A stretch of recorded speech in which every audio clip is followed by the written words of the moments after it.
ನಮಸ್ಕಾರ ಸ್ನೇಹಿತರೆ, ನಾನು ಇವತ್ತಿನ ವಿಡಿಯೋದಲ್ಲಿ HSTRಗೆ ಸಂಬಂಧಪಟ್ಟಾಗಿರ್ತಕ್ಕಂಥದ್ದು ಅಂದರೆ ಈಗ ಶಾಲಾ ಶಿಕ್ಷಕರ ನೇಮಕಾತಿಯಲ್ಲಿ ಕರ್ತಕ್ಕಂತಹ HSTRಗೆ ಸಂಬಂಧಪಟ್ಟಾಗಿರ್ತಕ್ಕಂತಹ ಬುಕ್ ಲಿಸ್ಟ್ ಆಗಿರ್ಬೋದು ಮತ್ತು ಸಿಲೆಬಸ್ ಕೂಡ ಹೇಳ್ತಾ ಹೋಗ್ತೀನಿ. ನಾನು ಹಿಂದಿನ ವಿಡಿಯೋದಲ್ಲಿ ಕೂಡ ಬುಕ್ ಲಿಸ್ಟ್ ಹೇಳಿದೆ. ಹಾಗಾಗಿ ಇಲ್ಲಿ ಏನಪ್ಪ ಅಂದರೆ ಪ್ರಮುಖವಾಗಿರ್ತಕ್ಕಂತಹ ಮೋಸ್ಟ್ ಇಂಪಾರ್ಟೆಂಟ್ ಒಂದು ಅಪ್ಡೇಟ್ ಆಗಿರ್ತಕ್ಕಂಥ ಬುಕ್ ಲಿಸ್ಟ್ ಕೂಡ ಹೇಳ್ತಾ ಹೋಗ್ತೀನಿ.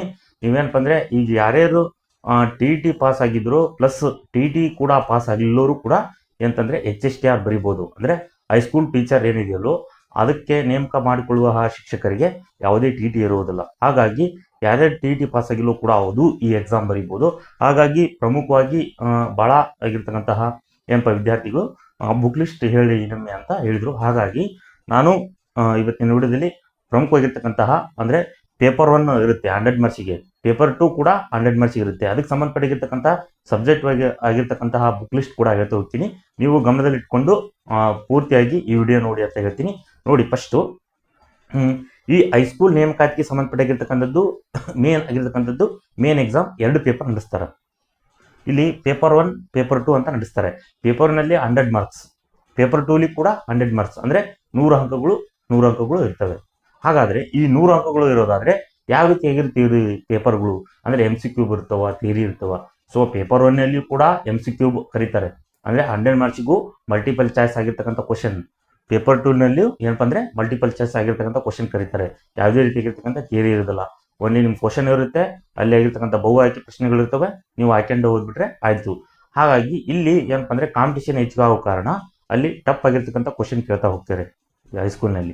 ಹಾಗಾಗಿ ನಾವು ನೋಡ್ಬೋದು ಪೇಪರ್ 1ನಲ್ಲಿ 100 ಮಾರ್ಕ್ಸ್ ಇರ್ತಕ್ಕಂತಹ MCQನಲ್ಲಿ ಅಲ್ಲಿ ಸಬ್ಜೆಕ್ಟ್ ಯಾವ ಇರ್ತವೆ ಮತ್ತು ನಿಮಗೆ ಪ್ರಮುಖವಾಗಿರ್ತಕ್ಕಂತಹ ಬುಕ್ ಲಿಸ್ಟ್ ಕೂಡ ಹೇಳ್ತಾ ಹೋಗ್ತೀನಿ. ನೆಕ್ಸ್ಟು ಇಲ್ಲಿ ಬರೋದಾದರೆ ಫಸ್ಟ್ ಪೇಪರ್ 1ನಲ್ಲಿ ಎಷ್ಟಪ್ಪ ಅಂದರೆ 5 ಭಾಗಗಳು ಬರ್ತವೆ. ಎಷ್ಟು? 5 ಭಾಗಗಳು. ಅದರಲ್ಲಿ 1ನೇ ಭಾಗಪ್ಪ ಅಂದರೆ ಜನರಲ್ ನಾಲೆಡ್ಜ್ ಆಗಿರ್ತಕ್ಕಂಥದ್ದು ಬರುತ್ತೆ.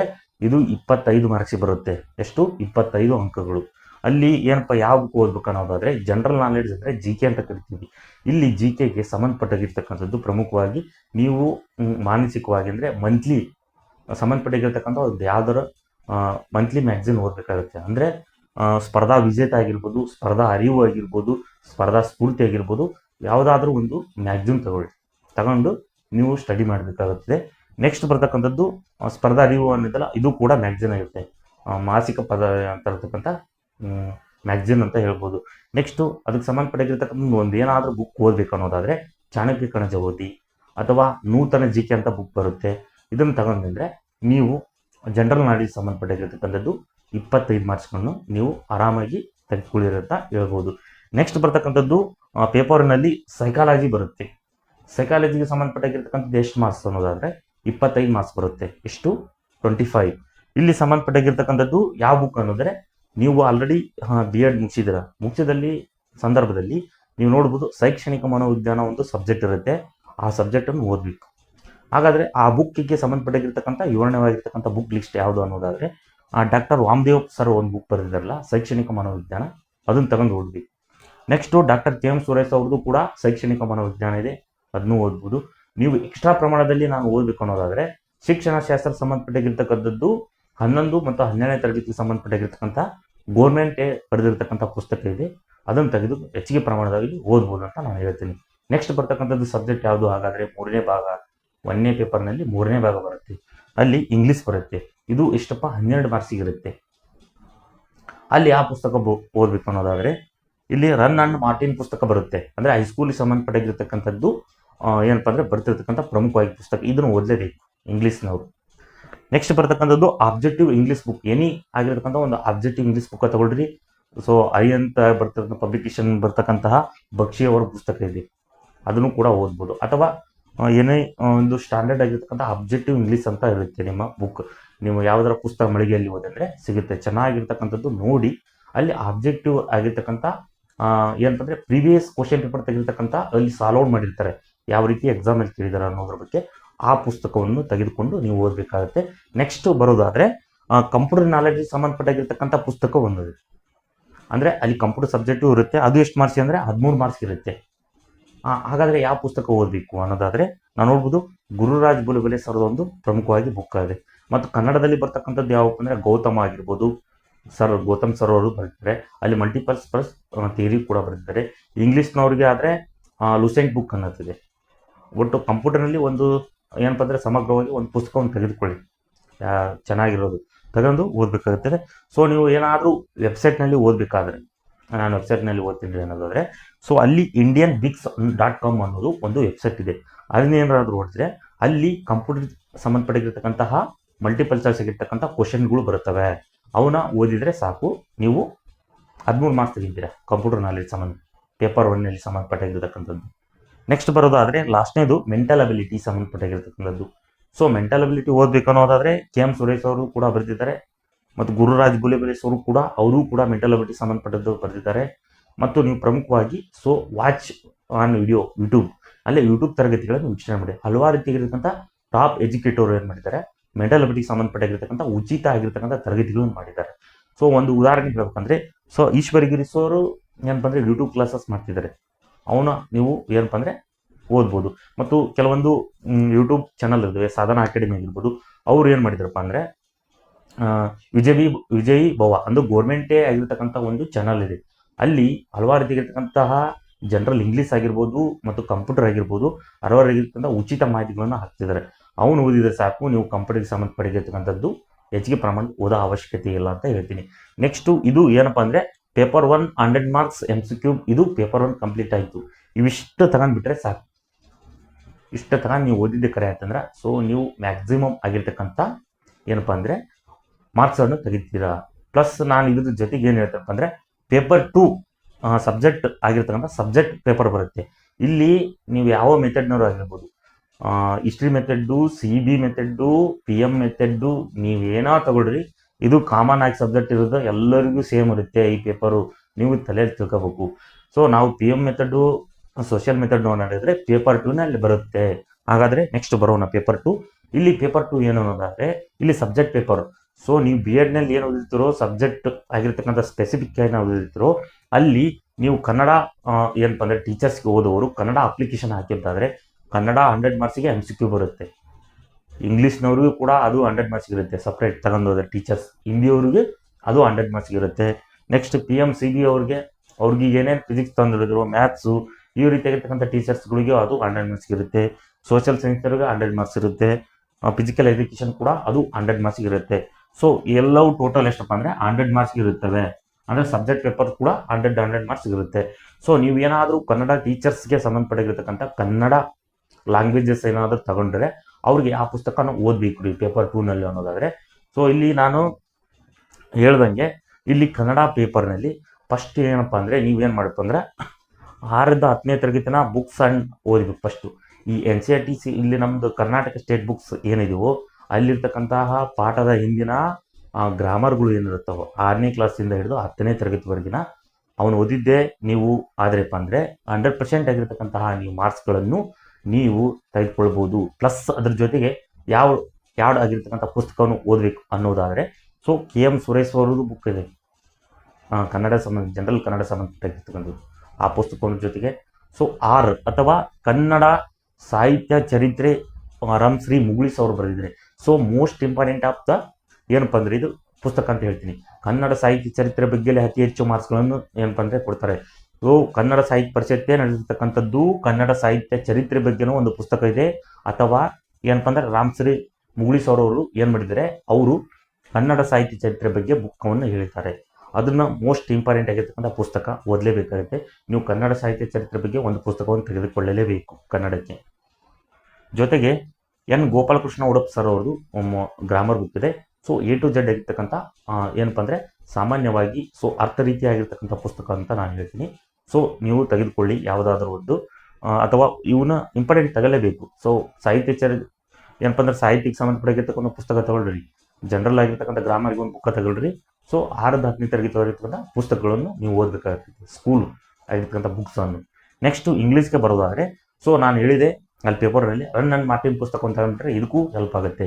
ಅಂದರೆ ಹೈಸ್ಕೂಲ್ ಗ್ರಾಮರ್ ಅಂತ ಹೇಳ್ತೀನಿ, ಅದು ಮೋಸ್ಟ್ ಇಂಪಾರ್ಟೆಂಟ್. ನೆಕ್ಸ್ಟ್ ಬರೋದಾದರೆ ಎನಿ ಆಬ್ಜೆಕ್ಟಿವ್ ಬುಕ್ಸನ್ನು ತಗೊಳ್ರಿ. ನೀವು ಒಂದು ಆಬ್ಜೆಕ್ಟಿವ್ ಬುಕ್ಕ ತಗೊಂಡ್ರೆ ಅಲ್ಲಿ ಈ ಪ್ರಿವಿಯಸ್ ಯಾವ ರೀತಿ ಕ್ವಶನ್ ಕೇಳ್ತಾರೆ ಮತ್ತು ಯಾವ ರೀತಿ ಆಗಿರ್ತಕ್ಕಂಥ ಅಪ್ಲೈಡ್ ಕ್ವಶನ್ ಕೇಳ್ತಾರೆ ಅನ್ನೋದ್ರ ಬಗ್ಗೆ ನಿಮಗೆ ಒಂದು ಮಾಹಿತಿ ಸಿಗುತ್ತೆ. ನೆಕ್ಸ್ಟು 6ರಿಂದ 10ನೇ ತರಗತಿವರೆಗಿನ ಸ್ಕೂಲ್ ಗ್ರಾಮರ್ ಬುಕ್ಸನ್ನು ನೀವು ಓದಲೇಬೇಕಾಗ್ತದೆ. ಅಲ್ಲೇನಪ್ಪ ಅಂದರೆ ಇಂಗ್ಲೀಷ್ ಟೆಕ್ಸ್ಟ್ ಬುಕ್ನಲ್ಲಿ ಕನ್ನಡಕ್ಕೆ ಯಾವ ರೀತಿ ಆಗಿರ್ತಕ್ಕಂತಹ ಒಂದು ಅಭ್ಯಾಸ ಪ್ರಶ್ನೆ ಕೊಟ್ಟಿರ್ತಾರೋ ಅಲ್ಲಿ ಗ್ರಾಮರ್ ಬುಕ್ಕನ್ನು ಕೊಟ್ಟಿರ್ತಾರೆ. 6ರಿಂದ 10ನೇ ತರಗತಿ ಸ್ಕೂಲ್ ಗ್ರಾಮರ್ ಪುಸ್ತಕವನ್ನು ನೀವು ರೆಫರ್ ಮಾಡಲೇಬೇಕಾಗುತ್ತೆ. ನೆಕ್ಸ್ಟು ಬರೋದಾದರೆ ಹಿಂದಿಗೆ ಸಬ್ಜೆಕ್ಟ್ ತಗೊಂಡಿರ್ತಾರೆ, ಅವ್ರಿಗೆ 100 ಮಾರ್ಕ್ಸ್ ಇರುತ್ತೆ. ಸೊ ಅವರು ಯಾವ ಬುಕ್ ಓದಬೇಕು ಹಿಂದಿ ಸಬ್ಜೆಕ್ಟ್ ಅನ್ನೋದಾದರೆ C V Jayanna Sapna book stall ವತಿಯಿಂದ ಬರ್ತಿರ್ತಕ್ಕಂಥ ಪುಸ್ತಕ. ಅದು ಇಂಪಾರ್ಟೆಂಟ್ ಆಗಿರ್ತಕ್ಕಂಥ ಹಿಂದಿ ಸಬ್ಜೆಕ್ಟ್ವರಿಗೆ ಮೋಸ್ಟ್ ಇಂಪಾರ್ಟೆಂಟ್ ಓದಲೇಬೇಕಾಗ್ತದೆ. ನೆಕ್ಸ್ಟು PM ಸಿ ವಿ ಜಡ್ನವರಿಗೆ ಮೋಸ್ಟ್ ಇಂಪಾರ್ಟೆಂಟ್ ಏನಪ್ಪ ಅಂದರೆ ಫಸ್ಟ್ ನೀವೇನಪ್ಪ ಅಂದರೆ ನಾನು ಹೇಳಿದೆ, ನೀವೇನಾದರೂ ಸಬ್ಜೆಕ್ಟ್ ಪೇಪರ್ ಓದಬೇಕನ್ನೋದಾದರೆ ನೀವು first NCERT book or Karnataka text book ಏನಿದೆಯೋ ಅವನ್ನ ಏನಪ್ಪ ಅಂದರೆ 6ರಿಂದ 12ನೇ ತರಗತಿ 6ರಿಂದ 10ನೇ ತರಗತಿ ಹೊರಗಿನ ಪುಸ್ತಕಗಳನ್ನು ನೀವು ಓದಲೇಬೇಕಾಗುತ್ತೆ. Most important. ಯಾಕಂದರೆ ಗೋರ್ಮೆಂಟ್ ಎಕ್ಸಾಮ್ ನಡೆಸಬೇಕಾದ್ರೆ ಅಲ್ಲಿರ್ತಕ್ಕಂಥ ಗೋರ್ಮೆಂಟ್ ಆಗಿರ್ತಕ್ಕಂಥ ಮಾಹಿತಿಯನ್ನೇ ತೆಗೆದುಕೊಂಡು ಇವರು ಪ್ರಶ್ನೆಗಳನ್ನು ಕೇಳ್ತಾರೆ ಅನ್ನೋದಾದರೆ ನೀವು ಫಸ್ಟು ಗೋರ್ಮೆಂಟ್ ಪುಸ್ತಕಗಳನ್ನು ಸ್ಟಡಿ ಮಾಡಲೇಬೇಕಾಗುತ್ತದೆ. ಇದು ಮೋಸ್ಟ್ ಇಂಪಾರ್ಟೆಂಟ್ IMP ಅಂತ ಹೇಳ್ತೀನಿ. ಅದ್ರ ಜೊತೆಗೆ ಏನಪ್ಪ ಅಂದರೆ ಸರ್ ಎಕ್ಸ್ಟ್ರಾ ಬುಕ್ ಇನ್ ಮಾರ್ಕೆಟ್ನಲ್ಲಿ ತಗೋಬೇಕು ಅನ್ನೋದಾದರೆ ಪುಸ್ತಕ ಮಳಿಗೆಯಲ್ಲಿ ತಗೋಬೇಕಾದ್ರೆ ಸೊ KM ಮುಲ್ಲಾ ಸರ್ದು ಪುಸ್ತಕ ಇದೆ, ಅಥವಾ 4G ಸೈನ್ಸ್ ಕೂಡ ಒಂದು ಬರೆದಿದ್ದಾರೆ. ರವಿ ಸರ್ ಅವರು HN ರವಿ ಅನ್ನೋದು ಸರ್ ಇದ್ದಾರೆ. ಅವರು ಮೋಸ್ಟ್ ಇಂಪಾರ್ಟೆಂಟ್ NCERT ಆಧಾರಿತವಾಗಿರ್ತಕ್ಕಂಥ ಪುಸ್ತಕವನ್ನು ಬರೆದಿದ್ದಾರೆ, ಅದನ್ನು ರೆಫರ್ ಮಾಡಿ ಅಂತ ಹೇಳ್ತೀನಿ. ನೆಕ್ಸ್ಟು ಲಕ್ಷ್ಮಣ್ ಗುಡೇಕರ್ ಸರ್ ಅವರು ಪುಸ್ತಕವನ್ನು ಕೂಡ ಬರೆದಿದ್ದಾರೆ. ಅವರು ಕ್ವಶನ್ ಪೇಪರ್ ಬಿಡಿಸಿದ್ದಾರೆ. HSTR ಸಂಬಂಧಪಟ್ಟಿರ್ತಕ್ಕಂಥದ್ದು ಪೇಪರ್ 1 ಪೇಪರ್ 2 ಆಗಿರ್ತಕ್ಕಂಥ ಓಲ್ಡ್ ಕ್ವಶನ್ ಪೇಪರನ್ನು ಬಿಡಿಸಿ ಒಂದು ಪುಸ್ತಕವನ್ನು ಬರೆದಿದ್ದಾರೆ, ಅದನ್ನು ತಗೋಬೋದು. ಸೊ ತಮ್ಮಯ್ಯ S ಅವ್ರದ್ದು ಒಂದು ಪುಸ್ತಕ ಇದೆ, CB ಜಡ್ನವರಾಗಿರ್ಬೋದು PM ನವರು, ಆ ಪುಸ್ತಕವನ್ನು ಕೂಡ ನೀವು ತಗೊಂಡು ಓದಬೇಕಾಗುತ್ತದೆ. ನೆಕ್ಸ್ಟು ಬರೋದಾದರೆ ಸೋಷಿಯಲ್ ಸೈನ್ಸ್ ಅವರಿಗೆ ಸಂಬಂಧಪಟ್ಟಿರ್ತದ್ದು. ಈ ಸೋಷಿಯಲ್ ಸೈನ್ಸ್ನವರಿಗೆ ಬರೀ ಹಿಸ್ಟ್ರಿ ಸಬ್ಜೆಕ್ಟ್ ಅಷ್ಟೇ ಕೇಳಲ್ಲ, ಸಮಾಜ ಅಷ್ಟೇ ಕೇಳಲ್ಲ, ಅಲ್ಲಿ ಭೂಗೋಳ ಕೇಳ್ಬೋತಾರೆ, ಸಂವಿಧಾನ ಕೇಳ್ತಾರೆ, ಆರ್ಥಿಕತೆ ಬಗ್ಗೆ ಕೇಳ್ತಾರೆ, ಹಲವಾರು ರೀತಿಯಾಗಿರ್ತಕ್ಕಂಥ ಸಮಾಜಶಾಸ್ತ್ರದ ಬಗ್ಗೆ ಕೇಳ್ತಾರೆ. ಅದರಲ್ಲಿ ಸಬ್ ಆಗಿರ್ತಕ್ಕಂಥ ಏನಪ್ಪ ಅಂದರೆ ವಿಷಯಗಳು ಇರ್ತವೆ ಅಂತ ಹೇಳ್ತೀನಿ. ಸೊ ಅಲ್ಲಿ ಹಿಸ್ಟ್ರಿಗೆ ಓದಬೇಕನ್ನೋದಾದರೆ ಫಸ್ಟು ಡಾಕ್ಟರ್ KM ಸದಾಶಿವ ಅವ್ರ ಬುಕ್ ಓದಬೇಕಾಗತ್ತೆ. ನೀವು ಫಸ್ಟ್ ಎಲ್ಲರೂ ಏನಪ್ಪ ಅಂದರೆ ಡಾಕ್ಟರ್ KM ಸದಾಶಿವ ಅವನು ಬುಕ್ ಓದಬೇಕಾಗುತ್ತದೆ. Next R Manjunath sir book ಇದೆ ಹಿಸ್ಟ್ರಿಗೆ ಸಂಬಂಧಪಟ್ಟಿರ್ತಕ್ಕಂಥದ್ದು. ನೆಕ್ಸ್ಟು ಭೂಗೋಳಶಾಸ್ತ್ರಕ್ಕೆ ಸಂಬಂಧಪಟ್ಟಿರ್ತಕ್ಕಂಥದ್ದು ಡಾಕ್ಟರ್ ರಂಗನಾಥ್ ಸರ್ ಬುಕ್ ಇದೆಯಲ್ಲ, ಕರ್ನಾಟಕ ಭೂಗೋಳಶಾಸ್ತ್ರ, ಏನಪ್ಪ ಅಂದರೆ ಇಂಡಿಯನ್ ಭೂಗೋಳಶಾಸ್ತ್ರ ಆಗಿರ್ಬೋದು, ವರ್ಲ್ಡ್ ಆಗಿರ್ತಕ್ಕಂತಹ ಜಿಯೋಗ್ರಫಿಗೆ ಸಂಬಂಧಪಟ್ಟಿರೋದು. ಇವು 3 ಅಂದರೆ ಡಾಕ್ಟರ್ ರಂಗನಾಥ್ ಸರ್ ಅವ್ರದ್ದು ಮೋಸ್ಟ್ ಇಂಪಾರ್ಟೆಂಟ್ ಪುಸ್ತಕ. ಜೊತೆಗೆ KM ಸುರೇಶ್ ಅವರು ಈಗ ನ್ಯೂ ಎಡಿಷನ್ ಬುಕ್ ಇದ್ದಾರೆ ಸರ್, ಅಷ್ಟು ಸೇರಿ ಒಂದೇ ಪುಸ್ತಕದಲ್ಲಿ ಬರೆದಿದ್ದಾರೆ. ಸೊ ಏನಪ್ಪ ಅಂದರೆ 2ರಲ್ಲಿ ಒಂದು ಪುಸ್ತಕವನ್ನು ತಗೊಂಡು ನೀವು ಓದಿ ಅಂತ ಹೇಳ್ತೀನಿ. ನೆಕ್ಸ್ಟು ಸಂವಿಧಾನಕ್ಕೆ ಸಂಬಂಧಪಟ್ಟಿರ್ತಕ್ಕಂಥದ್ದು ಓದಬೇಕಾದ್ರೆ ಈ ಕಾನ್ಸ್ಟಿಟ್ಯೂಷನ್ಗೆ ಸಂಬಂಧಪಟ್ಟಿರ್ತಕ್ಕಂಥದ್ದು ಅನ್ನೋದಾದರೆ ಗಂಗಾಧರ್ PS ಆಗಿರ್ಬೋದು, ಸೋಮಶೇಖರ್ ಸರ್ ಆಗಿರ್ಬೋದು, ಇವೆರಡರಲ್ಲಿ ಒಂದು ಪುಸ್ತಕವನ್ನು ತೆಗೆದುಕೊಂಡು ಓದಿ. ಅವರು ಸಮಗ್ರವಾಗಿ ಕೊಟ್ಟಿದ್ದಾರೆ. ಸೊ ಅಲ್ಲಿ ಟ್ರಾನ್ಸ್ಲೇಟ್ ಆಗಿರ್ಬೋದು ಚೆನ್ನಾಗಿರ್ತಕ್ಕಂಥ ಪುಸ್ತಕವನ್ನು ಬರೆದಿದ್ದಾರೆ. ಮತ್ತು ಸೋಮಶೇಖರ್ ಅಂತ ಹೇಳಿದೆ, ಓಕೆ. ಸೊ ಮತ್ತು ಆರ್ಥಿಕತೆಗೆ ಸಂಬಂಧಪಟ್ಟಿರ್ತಕ್ಕಂಥ ಪುಸ್ತಕವನ್ನು ಓದೋದಾದರೆ HRK ಸರ್ದಿದೆ, ಆ ಪುಸ್ತಕವನ್ನು ನೀವು ಓದ್ಬೋದು. ನೆಕ್ಸ್ಟು 6ರಿಂದ 10ನೇ ತರಗತಿನ most important NCERT book, KTB ಬುಕ್ಸನ್ನು ನೀವು ಓದಲೇಬೇಕಾಗುತ್ತದೆ. ನೆಕ್ಸ್ಟ್ ಇದು ಸೋಷಿಯಲ್ ಸೈನ್ಸ್ ಅಂದರೆ ಸಮಾಜ ವಿಜ್ಞಾನಕ್ಕೆ ಸಂಬಂಧಪಟ್ಟಿರ್ತಕ್ಕಂಥ ಬುಕ್ ಲಿಸ್ಟ್ ಅಂತ ಹೇಳ್ತೀನಿ. ನೆಕ್ಸ್ಟ್ ಇನ್ನೊಂದು ಹೇಳ್ತು, ಈಗ ಫಿಸಿಕಲ್ ಎಜುಕೇಷನ್ ಓದೋರಿಗೂ ಕೂಡ ಒಂದು ಇರುತ್ತೆ ಹೈಸ್ಕೂಲಿಗೆ ಸಂಬಂಧಪಟ್ಟಿದ್ದು. ಅವರಿಗೆ ಯಾವ ರೀತಿಯಾಗಿರ್ತ ಪುಸ್ತಕವನ್ನು ಓದಬೇಕು ಅನ್ನೋದಾದರೆ ನೋಡ್ಬೋದು, ಡಾಕ್ಟರ್ VK ಶರ್ಮಾ ಸರ್ ಅವ್ರದ್ದು ಒಂದು ಪುಸ್ತಕ ಇದೆ, BPEd ಮಾಡಬೇಕು ಅನ್ನೋರಿಗೆ ಇಲ್ಲಿ ಹೈಸ್ಕೂಲ್ನಲ್ಲಿ ಫಿಸಿಕಲ್ ಎಜುಕೇಷನ್ ಏನು ಬರ್ತಿರೋ ಆ ಎಕ್ಸಾಮ್ಗೆ ಡಾಕ್ಟರ್ VK ಶರ್ಮಾ ಸರ್ ಇದೆ. ಮತ್ತು ಡಾಕ್ಟರ್ ಸಯ್ಯದ್ ಆನಂದ್ ಅವರಾಗಿರ್ತಕ್ಕಂಥ ಪುಸ್ತಕ ಕೂಡ ಅಲ್ಲಿ ತಗೊಂಡು ಓದ್ಬೋದು. ಸೊ ಇದು ಏನಪ್ಪ ಅನ್ನೋದಾದರೆ HSTRಗೆ ಸಂಬಂಧಪಟ್ಟಿರ್ತಕ್ಕಂತಹ ಪ್ರಮುಖ ಆಗಿರ್ತಕ್ಕಂತಹ ಪುಸ್ತಕಗಳ ಪಟ್ಟಿ ಬಗ್ಗೆ ನಾನು ಹೇಳ್ತಾ ಹೋಗಿದ್ದೀನಿ. ಹಿಂದಿನ ವಿಡಿಯೋದಲ್ಲಿ ಹಲವಾರು ರೀತಿಯಾಗಿರ್ತಕ್ಕಂಥದ್ದು ನಾನು ಇಂಪಾರ್ಟೆಂಟ್ ಇದಕ್ಕೆ ಸಂಬಂಧಪಟ್ಟಿರ್ತಕ್ಕಂಥದ್ದು ಪೇಪರ್ 1 ಪೇಪರ್ 2 ಯಾವ ರೀತಿಯಾಗಿರ್ತಕ್ಕಂತಹ ಮೆಥಡ್ ಇರುತ್ತೆ, ಸಂಬಂಧಪಟ್ಟಿರ್ತಕ್ಕಂಥ ಎಕ್ಸಾಮ್ನಲ್ಲಿ ಯಾವ ರೀತಿಯಾಗಿರ್ತಕ್ಕಂಥ ಕ್ವಶನ್ಗಳನ್ನು ಕೇಳ್ತಾರೆ ಅನ್ನೋದ್ರ ಬಗ್ಗೆ ನಾನು ಹಲವಾರು ರೀತಿಯಾಗಿರ್ತಕ್ಕಂತಹ ಯೂಟ್ಯೂಬ್ನಲ್ಲಿ ವಿಡಿಯೋ ತರಗತಿಗಳನ್ನು ಮಾಡ್ತಾ ಹೋಗಿದ್ದೀನಿ. ಸೊ ಯಾರ್ಯಾರು ಈ ಚಾನಲನ್ನು ಹೊಸದಾಗಿ ಮಾಡಿ ನೋಡ್ತಿದ್ರು ಅವರೆಲ್ಲರೂ ಸಬ್ಸ್ಕ್ರೈಬ್ ಆಗಿ ಫಸ್ಟು, ಜೊತೆಗೆ ಲೈಕ್ ಮಾಡಿ. ನಿಮಗೆ ಏನಾದರೂ ಡೌಟ್ ಇದ್ದರೆ ಕಾಮೆಂಟ್ ಮೂಲಕ ತಿಳಿಸಿ, ನಾವು ತಕ್ಷಣ ರೀತಿಯಾಗಿರ್ತಕ್ಕಂತಹ ಆನ್ಸರನ್ನು ಮಾಡ್ತೀವಿ, ನಿಮಗೆ ಉತ್ತರವನ್ನು ಕೊಡ್ತೀವಿ ಅಂತ ಹೇಳ್ತೀನಿ. ಮತ್ತು ಇದಕ್ಕೆ ಸಂಬಂಧಪಟ್ಟಿರ್ತಕ್ಕಂಥದ್ದು HSTR ಆಗಿರ್ಬೋದು, GPST ಆಗಿರ್ಬೋದು, PSTR ಎಕ್ಸಾಮ್, ಕರ್ನಾಟಕ ಶಿಕ್ಷಕರ ನೇಮಕಾತಿಗೆ ಸಂಬಂಧಪಟ್ಟಿರ್ತಕ್ಕಂತಹ ಎನಿ ಅಪ್ಡೇಟ್ ಆಗಿರ್ಬೋದು, ನಾನು ಏನಪ್ಪ ಅಂದರೆ ಎಲ್ಲವೂ ಏನಪ್ಪ ಅಂದರೆ ನಾನು ಈ ಚಾನಲಲ್ಲಿ ಅಂದರೆ ಕನ್ನಡ ಪಾರ್ಟಿನಲ್ಲಿ ನಾನು ಅಪ್ಲೋಡ್ ಮಾಡ್ತಾ ಹೋಗಿದ್ದೀನಿ. ಸೊ ಮುಂದೆ ಕೂಡ ನಾನು ಅಪ್ಲೋಡ್ ಮಾಡ್ತಾ ಹೋಗ್ತೀನಿ. ಹಾಗಾಗಿ ನೀವೆಲ್ಲರೂ ಈ ಚಾನಲನ್ನು ಸಬ್ಸ್ಕ್ರೈಬ್ ಮಾಡೋ ಮೂಲಕ ಪ್ರೋತ್ಸಾಹಿಸಿ ಅಂತ ಹೇಳಿ ನಾನು ನೆಕ್ಸ್ಟ್ ತರಗತಿಯಲ್ಲಿ ಬೇರೆ ವಿಷಯದೊಂದಿಗೆ ಬರ್ತೀನಿ ಅಂತ ಹೇಳಿ ಈ ತರಗತಿಯನ್ನು ಮುಗಿಸ್ತೀನಿ. ಧನ್ಯವಾದಗಳು.